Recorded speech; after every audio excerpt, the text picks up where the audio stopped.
भारतीय बाज़ारों की तरफ से पूरे संकेत आप देखोगे तो नेगेटिविटी के संकेत ही है। लेकिन एक चीज़ तो है कि पिछले 3 दिनों से भारतीय बाज़ार आज आज सहित देखें तो पिछले 3 दिनों से भारतीय बाज़ार एक रेंज में काम कर रहा है। ऊपर की तरफ आप देखोगे 24,850, नीचे आप देखोगे 23,600, यानी कि 23,850 से 23,600 की जो ये रेंज है वो अभी बनती हुई दिखाई दे रही है। और जब तक ये रेंज नहीं टूटती है बाज़ार में कोई बड़ा उठापटक देखने को नहीं मिलेगा। जिस प्रकार से दिसंबर एंड महीना चल रहा है, यहाँ पे आप देखो तो पिछले 20 सालों से केवल एक बार ऐसा हुआ है कि कोई गिरावट देखने को मिले, लेकिन इस बार फिर से मूड माहौल बिगड़ता हुआ दिखाई दे रहा है। जब आंकड़े भी फेल होते हुए दिखाई दे तो फिर बाज़ार की स्थिति कैसी होगी आप भी अनुमान लगा सकते हैं। तो अभी भारतीय बाज़ारों के हालात बिगड़ते हुए ही दिखाई दे रहे हैं।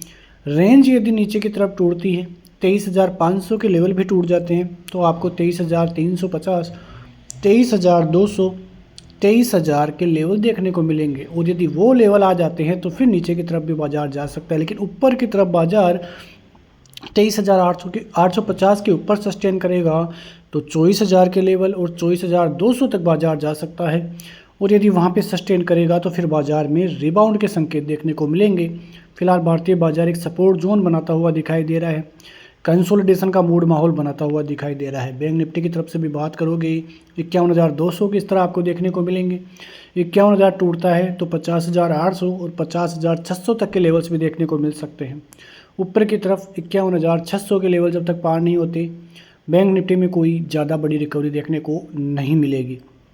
तो इन लेवलों से संकेत आपको साफ साफ मिल रहे होंगे कि किस प्रकार की स्थिति भारतीय बाज़ारों की अभी देखने को मिल रही है। अमेरिकी फीचर्स की भी बात करें तो डाउ जोन्स आप देखोगे तो करीब 105 पॉइंट की गिरावट, नेस्डेक 59 पॉइंट की गिरावट और S&P 500 थोड़ी बहुत गिरावट देखने को मिल रही है। तो मिले जुले संकेत ही अमेरिकी बाज़ारों की तरफ से फ्यूचर्स के आपको देखने को मिलेंगे। फिलहाल अमेरिकी बाज़ारों के हालात भी इतने अच्छे नहीं हैं कि कोई ज़बरदस्त रिबाउंड वहाँ से देखने को मिले। 4 से 5 सेशन पहले अमेरिकी बाज़ारों में लगातार 10 दिन गिरावट देखने को मिली थी, उसके बाद अच्छा खासा रिबाउंड अभी देखने को मिल रहा है। लेकिन फिर भी एक तरह से देखें तो अमेरिकी बाज़ारों की तरफ से कोई अच्छे संकेत नहीं हैं, क्योंकि जिस प्रकार से फेड के गवर्नर ने साफ साफ संकेत दिए थे कि अगले साल 2025 में केवल 2 रेट कट आपको देखने को मिलेगी और उसका सीधा असर भारतीय बाज़ारों पर भी पड़ा था और भारतीय बाज़ारों में भी ज़बरदस्त गिरावट का मूड माहौल देखने को मिला था। अब संकेत ये भी है कि Q3 के आंकड़े भी भारतीय बाज़ारों में उम्मीद से ख़राब आ सकते हैं, उसका भी प्रभाव भारतीय बाज़ारों में पड़ा है। और यदि ऐसा ही होता है तो फिर दिक्कतें भारतीय बाज़ारों के लिए बढ़ेगी।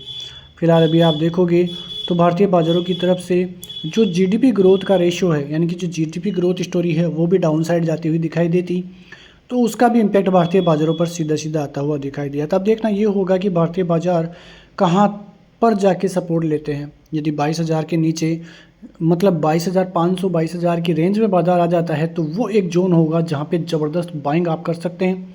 आपके पास बहुत बड़ा मौका वहाँ पे रह सकता है। तो इसी खबरों के साथ मिलते हैं नेक्स्ट वीडियो में, तब तक के लिए जय हिंद।